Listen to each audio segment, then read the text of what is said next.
3, 2, 1. Hello, welcome to the Couple of Coaches podcast with myself and Em the coach. Hello. So how are you, Emma? I'm good, although had a bad start to the day. What happened? I've got a flat tyre. Great stuff. It's these potholes around at the moment. There's so many of them on all the roads. It's actually a joke. Yeah, probably you're driving. Don't you remember the other day you tried to avoid a pothole by going down the pothole? You know when you try and swerve, but you swerve a bit late, Yeah. so you end up actually going in the pothole. I probably did that, actually, to be fair. You swerved into the pothole. Yeah, I did, but... I wonder if that was what done it. What day was that? No, it was definitely today, because otherwise it went flat really quick. But it's your problem anyway, because you've got to change it. Yeah. Blue job. Blue job. You cook dinner. Not pink job. You cook dinner. I'll sort the tyres out. How's your day been? Not bad. Still got 4 tyres. You haven't got a wing mirror, though? No, I don't have a wing mirror, actually.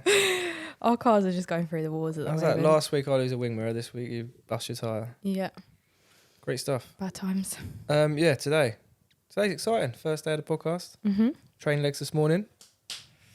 And yeah, that's as exciting as it's been. Mm. So anyway, today's podcast is obviously about Em the coach and Mike Clark Fit. Well, welcome, How- first of all.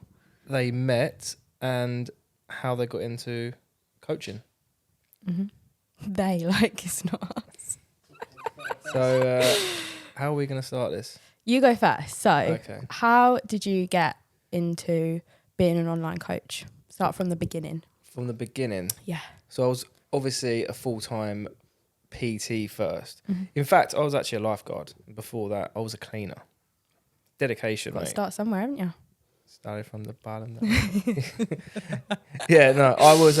So I come back from travelling. My brother, Dean Clark, there's your shout out. Shout out. Whoop, whoop. He was working at a Virgin gym, and he said, "Mike, there's a job going. I reckon I can get you the job." I was like, "Sweet." I'd just come back from Australia, so I didn't really care what I was doing. And he said it was a member care assistant, and I thought, "Oh, looking after members, that's all right. It's not bad." Got there, spoke to a guy, kind of sold the job, and I was a bit like, "All right, there's a lot of cleaning in for that job." And then, I remember another name drop. Me and a boy called Grant, we got the job, and we both sitting there watching a video about what the job entails. And it was a kind of glamorised, it was a glamorous cleaning job. So basically, I was just mopping floors in changing rooms and picking up tissue and Nice. stuff and wiping sweat off treadmills, which was really cool when all your friends were there. And anyway, I then become a lifeguard, which I thought was a big step up, but it wasn't the greatest. Did you ever have to save anyone? Once, little kid was with his nan. She weren't watching, and he was just laying there trying to get his feet. Oh. And grabbed him. She didn't really care. Strange woman, that woman. Did you feel like a hero? I did for a bit, and then I think that's as exciting as it got, really. I used to just walk around the pool like a lion in a cage. It's just a lot of sitting, isn't it? You just sit It's a lot and of wait for someone to sitting, drown, basically. Watching, trying to not fall asleep. It's just a hot room, so I remember I used to go out a lot back then. I used to go in there with a hangover and then sitting in a, like how hot a swimming is. Sitting there for like 6-8 hour shifts or whatever. That's the last place you want to be for a that used to be hangover. gross. I mean, I was 21, 22 then, so cope with it. If that was me now, no chance. Absolutely Probably not. pass out. Can't even sit at home with a hangover. And then went up to become a fitness coach, which was, if people don't know, the person who kind of does the classes and puts people through inductions and cleans the gym a little bit, but not as much as the member care assistants. And then become PT. Was a PT there for a while before I decided to actually follow Mr. Producer Nath, who is here. Yo. He left. He was a PT as well before becoming a very good cameraman, producer, videographer. If you need some work, hook him up. Little plug there. Little plug. Thanks, mate. He went to work at a kind of an independent studio, and I kind of followed him there and kind of went on my own, which was much better because you don't pay the ridiculous fees to the gym, and you can train who you want. And then, yeah, from there, just carried on doing that. And then when it got to like COVID, obviously a lot of people branched off to online coaching because that was all you could really do apart from doing a bit of outside PT. So started like dipping my toes into that and just found that you could help people a lot more with the time that you've got. Because if you're a busy PT and you're doing 40, 50 hours a week, split shifts every day, in the gym at 5 a.m, still there at 9 p.m, you're just completely whacked out, and it's really hard to. You kind of hit a ceiling, which is very good money, but you're just burnt out. You've got no life. You're really, really, really kind of tired all the time. You become less motivated to clients, and I found that my training become really crap because I was so tired. So I chose. Well, I chose. But actually, me and Nathan had a clothing line at the time, so that kind of was the middle of the day work. I just found myself being really, really gassed out. So started branching a bit onto online after COVID when things started going back. So kind of stopped working weekends, stopped working some evenings, then stopped working some days, and just kind of, just transitioned across and now help more people from all around the world. And yeah, it's just less time consuming with like, and you can give people more. You don't have to be at a certain place at a certain time. Yeah, I mean, which I loved it. Got obviously had amazing clients, still have amazing friends that I've made from it. So yeah, it's an amazing job. And anyone starting off, I would definitely recommend starting doing that when you're getting into your fitness journey. It's a good way to kind of build your confidence around people. Obviously, show people proper technique, learn a lot about people, like different types of people. And just learn about people is really good. So, and obviously, yeah, it is good. And it's good money. So, but yeah, now online coaching. How about you? Wow. Beat that. Beat that. Yeah, but you're a lot older than me, so you've got a lot more to say. That was a dig.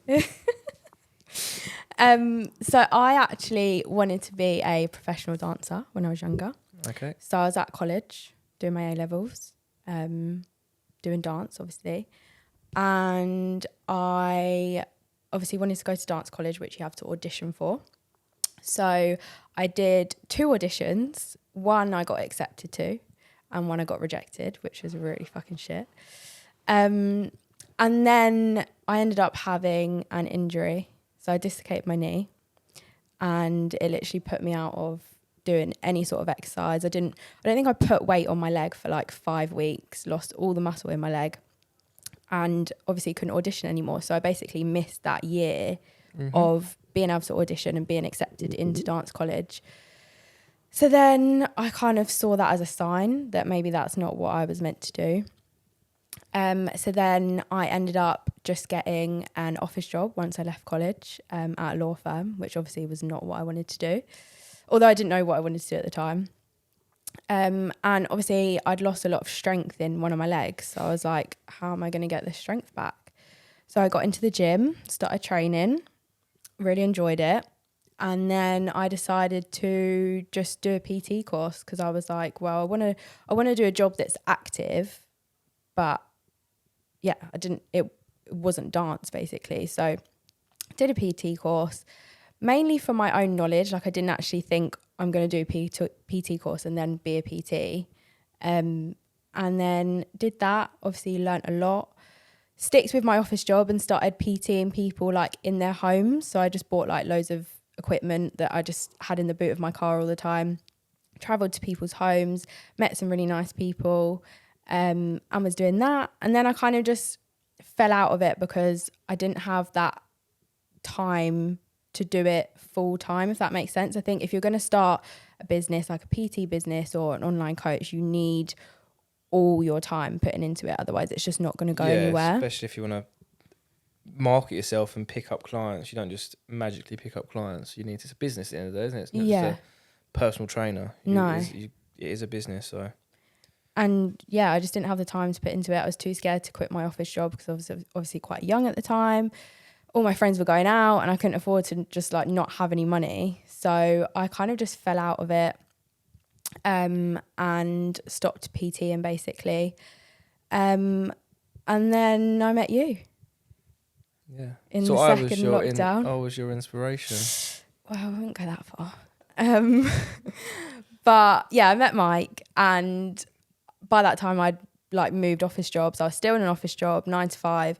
Absolutely was not what I wanted to do, but I didn't know what I wanted to do. I would literally have days where I came home from work, didn't I? And I was just crying because I was like, Yeah. have no purpose, I have no direction, I don't know like where I'm going in life. Obviously at the time I was like 23, 24, and I mean, there's no pressure to know what you want to do at that time. That's still very young, but I felt like I didn't know what I was doing, and I felt like I should. And then Mike basically just said, why don't you do the online coaching thing? Well, I said it 100 times. You did say it a lot. Like the, what's it, from the, is it the Notebook? What do you want? What do you want? I said that about 100 times. I was like, I don't know. And you just couldn't make your mind up. So yeah, he did keep saying it, and I was just scared to quit my office job because obviously I could have gone and been a PT and then done that for a while and then become an online coach. But seeing Mike obviously do the whole online coaching thing, it almost felt like if I was to become a PT, I would almost be taking a back step, if that makes sense. Whereas I could have just gone straight into the online coaching. Just you kind of knew how to start everything because you kind of had a bit of help and guidance. So so it seemed to have worked out pretty well. Done it for a year yet? When's a year? It'll be a year in March. Year in March. So nearly a year. Yeah. 10 months. Yeah. It's been a pretty it's been a pretty good one, hasn't it, really? Yeah. Couldn't have done it without you. No. I am literally the man, I must say. No, I'm joking. No, I think it was more you had the freedom to do it as well, didn't you? You didn't have to worry too much about the stresses of not having a job or not succeeding because you kind of had, well, I mean, I had nothing. I gave you I kind of supported you, but also pressured you quite a lot to. Yeah, I should probably say that, to be fair. Obviously, I moved out from my parents' house and moved in with Mike when we got together. So, and when he asked me to move in, there was no negotiations about rent. He just was like, just come move in. Just cook me dinner and clean and I'll be happy. It should be. That was a joke for fucking, I'll get cancelled. People are going to come for you. So yeah, I didn't have like major responsibilities or anything. So I was in quite a good place to do it. It was still a huge, huge risk for me. Like it could have just not worked out and I could have just thought, fuck this and gone back to 9 to 5. But it did work out. Obviously it's a growing business. So I probably joined 100%. It at a very good time. Yeah, I mean, a lot of people getting into it, weren't they? So yeah, no, you started. There's no right time to start anything. Same as a fitness journey. Like, what's the saying? The best time to plant a tree was yesterday, or whatever. Yeah, the saying 100%. It was one of them. Obviously, we've been talking about it for a while, but it was one of them things that I just had to be like, fuck it, I'm gonna do it. Just gotta do it. And yeah, so, that is like fitness journeys. It is like a fitness journey. A lot of people kind of pull it off, but just get started. You know, so the amount of times I reckon you're the same. We speak to a lot of people. It's funny because you speak to them, they want to get involved in online coaching, and they come back a month later. You speak to them again, they come back 2 months later, and then they sign up. It's just like you just kind of, what have you done for that 3 months? You just wasted it because you didn't want to take that first step. But then they get to the point where they're like, I've just got to do it. Yeah, and then 2 months later, oh, wish I just did this when I first spoke to you. Yeah, that's what everyone says. Next subject, how did we meet? Mike slid into my DMs. Mike, you did. It's actually jokes when we scroll back now. And we read through it the other day, and it's so cringy. You know, like when I don't want to say the things you were saying. X-rated. That was a bit further into our relationship.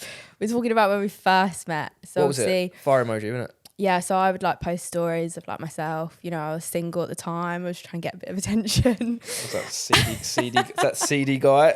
And then Mike would send me like a fire emoji. I would be like, "Oh, you look nice." Well, I'd send about 20 girls a fire emoji, and you just the one that bit. I'm joking.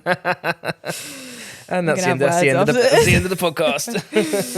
Anyway, No. That's it. Was it a fire emoji? it was there was fire a love emoji. eyes. Yeah, it was just quite a few, you know. Carry on. So Is yeah, it- what, fire a fire emojis, emoji and DM the, me on Insta, moved over to WhatsApp, you know, when you get to the point where you feel Yeah. comfortable enough to move over to WhatsApp. It was actually in the second lockdown, so Yeah. we couldn't even like go out on a date or Oh, anything. but I had the perfect stuff because I had loads of gym equipment. I was Yeah. like, let's go and train over the. I'll PT you over the field. Yeah, so obviously we was talking about how all the gyms were shut at the time. And I was like, I really miss going to the gym. And he was like, oh, why don't we train together? Yeah, you was on a Courtney Black hype, weren't you? Like Yeah, I was doing everyone was at that time. home workout. So then we met up on a field, as you do on your first date. That wasn't a date. And okay, Right, was it a date? Would you class that as a date? No. I mean, well, it's the first time we met. First time we met, yeah. And Mike trained me, made me do, you know, the usual stuff like squats, everything that you can see my bum in. Yeah. Okay, kickbacks with the bands. Yeah. Hip thrusters. Yeah. See what your thrust game was like. Yeah. I got you running as well. Got me running. And you did I it. was like sweating. Mate, do you know what cracks me up? Mate, if I got you to run now, you'd be like, fuck off. Whereas then, you gave it everything. I like, literally you proper gave did. everything. I really did. I actually remember that first day. It was funny. Remember, was it your nickname? Bunda. Bunda. I was just called Bunda for how long. Saved you as my I don't phone think as your Bunda. friends even knew my name. They just knew me as Bunda. And my brother. And your brother. Basically, there is a story behind that. Emma has notoriously, if you follow Emma on Instagram, you will know she's notoriously got a very big, good, but yeah, big fat ass. And yeah, I mean, she was just called Bunda. Bunda.